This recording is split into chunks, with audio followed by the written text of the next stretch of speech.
8 धडधाकट व्यक्तींनी आम्ही मानसिकरित्या आजारी आहोत असं दाखवून स्वतःला 2 महिने ॲडमिट करून घेतलं.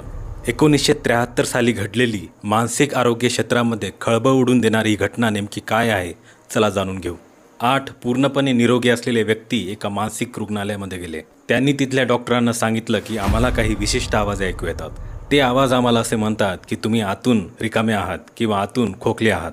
त्यांचे हे लक्षण ऐकून डॉक्टरांनी त्यांना तात्काळ ॲडमिट करून घेतले.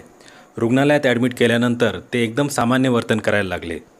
तरीही डॉक्टरांना ते मानसिक रुग्णच वाटत राहिले आणि ते त्यांच्यावर ट्रीटमेंट करत राहिले. आणि कोणताही मानसिक आजार नसलेले ते व्यक्ती 7 ते 52 दिवस त्या रुग्णालयामध्ये ॲडमिट केल्या गेले. या 8 जणांना 1973 साली एका सायकोलॉजिस्ट यांनी, ज्यांचं नाव होतं डेव्हिड रोझनहान, यांनी एक सायकोलॉजिकल एक्सपेरिमेंट करण्यासाठी पाठवलं होतं. त्या एक्सपेरिमेंटमधून त्यांना हे बघायचं होतं की सायकोलॉजिस्ट किंवा सायकॅट्रिस्ट यांना खरंच कळतं का की कोण मानसिकरित्या आजारी आहे आणि कोण नाही. आणि त्यांनी केलेल्या प्रयोगातून एक मोठा प्रश्न समोर आला. त्यामध्ये मेंटल डिसऑर्डर्स डायग्नोसिसची म्हणजेच निदानाची प्रक्रिया ही अधिक स्ट्रक्चरल करण्यात आली.